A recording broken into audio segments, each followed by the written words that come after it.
We finally got what we wanted. Yeah. Texas and Arizona State, overtime game, brilliant stuff. Brilliant stuff. Finally. Credit to Arizona State. They went down early in that game, and it felt like the prior 4 games of the playoff where the presumed better team is just going to dominate. Yeah. They came out, they played their off. They got down 16 points, came back to tie, force overtime, lost in overtime, and those guys got absolutely screwed. There was a targeting call in regulation that was reviewed and somehow deemed not a targeting call.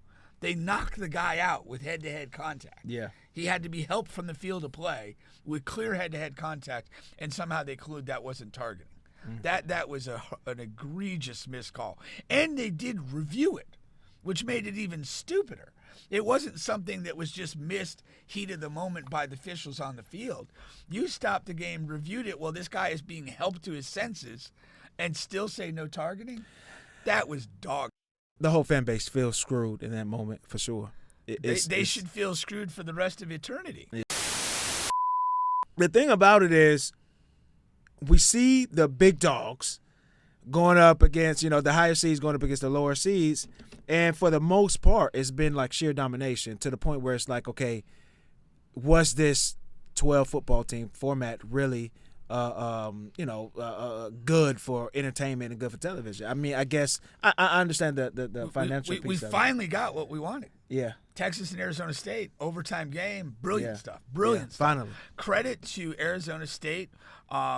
They went down early in that game, and it felt like the prior 4 games of the playoff where the presumed better team is just going to dominate. Yeah. They came out, they played their asses off. They got down 16 points, came back to tie, force overtime, lost in overtime, and those guys got absolutely screwed. There was a targeting call in regulation that was reviewed and somehow deemed not a targeting call. They knocked the guy out with head-to-head contact. Yeah. He had to be helped from the field of play with clear head-to-head contact, and somehow they concluded that wasn't targeting. That was an egregious miscall. And they did review it, which made it even stupider. It wasn't something that was just missed heat of the moment by the officials on the field. You stopped the game, reviewed it, well, this guy is being helped to his senses, and still say no targeting? That was dog shit. The whole fan base feels screwed in that moment for sure. They should feel screwed for the rest of eternity. Yeah. Like, that was fucking embarrassing. Yeah. And another guy, like individual, Bo Scadaboo. Yeah, the running back. I mean, he had the quote early in the week that, like, I'm disrespected, I'm the best running back in the country. And through most of the first half, he was getting those words shoved down his throat. Yeah. But homeboy came and played an amazing second half. Obsessed. Possessed. Yeah, had about 130 yards rushing, threw a touchdown pass, caught a long pass. I think he accounted for about 225 total yards. Actually, excluding the touchdown pass, he was probably well over about 250, 260, including that. Just great, gritty effort, ran super hard. He's also, I guess, throwing up on the sideline, feeling sick. So do you know if he's coming out? Is this his last year? I do not know. Okay. I do not know. I mean, he's not fast. I feel safe in saying that. I don't think he's gonna blow anybody away at the combine. I also want to say this: there was at one point in the second half of the game a multi-play highlight reel of Bo Scadaboo with head-to-head collisions in that game. This man is going to have CTE. There's no doubt about it. So his running style is extremely physical. He will not last long.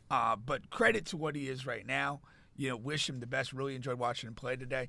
But as far as NFL draft stock, I would not rate him too highly. And that's not to say he won't have maybe a couple of productive seasons. But, again, he's not going to run at the combine with a speed that's going to wow anybody and move him up the running back draft board. And running backs we know are already sort of devalued, despite what a few guys are doing in the NFL this particular season. So I think he'll be probably a later round pick and has a chance to maybe be productive as kind of a hard-nosed guy. And wish him the best. But he was phenomenal today, made his words look true. And, when somebody calls their own shot and fulfills it, nothing but respect for that. Yeah, for sure.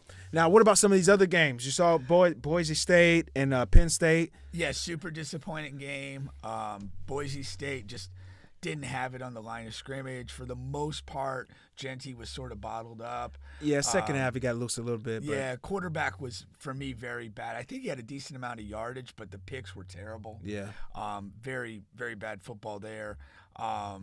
So essentially a dull game. The 4 games the week before were all terrible, not competitive. SMU guy came out and turned it over, I think, 5 times at quarterback against Penn State. Now, looking at the playoff, I've never liked the 12 with teams having byes. I would like an 8 or a 16-team playoff. And everybody plays the same amount of rounds. There's no byes.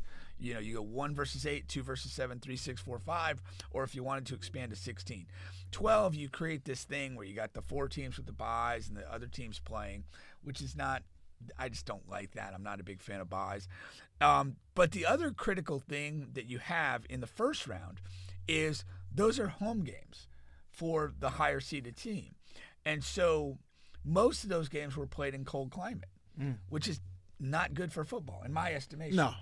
You don't want to see a weather-impacted game if you can avoid it. Snow, wind, foolishness. And so you have the teams that are presumably better anyway playing at home with their normal home crowd, normal stadium, and in almost each of the circumstances except perhaps Notre Dame, Indiana, both similar geographic teams, there was a cold weather advantage in play for the home team.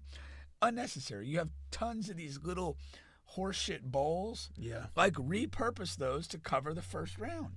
Put them at neutral sites. Drop a game in Orlando. We host 2 bowls anyway.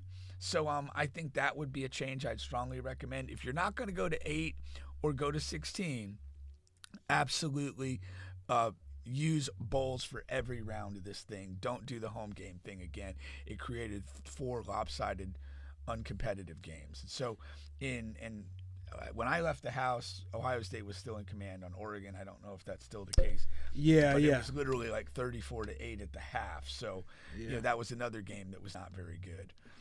So you're literally 1 for 6 in producing good football games. Yeah, 41-21. Yeah, so that's not very good. And even though Oregon is number 1 seed, Ohio State is the richer program. They play in the better conference. No, they're in the same conference. I mean, now, Oregon is now. Oregon now is in the same conference. What was disappointing, there's nothing wrong with that game as a game other than Oregon's performance. Yeah. Now, bear in mind, Oregen beat Ohio State earlier in the year. Yeah. A close game. Yeah. And to come out and be down 34-8 at the end of the first half, that's just not showing up. That's not getting it done. Yeah. And I whatever, Ohio State's a very good team. That's fine. But, if you're an undefeated number 1 team in the country, you're not walking into any situation thinking somebody's going to be on pace for 68 points in the first half. Yeah. That's just a bad showing. No, 100%. Now, who is Ohio State supposed to draw next? I believe they'll draw Texas. And then you'll have Penn State awaiting the winner of Georgia. Notre Dame, which got moved to tomorrow. Yeah. We'll definitely get into that.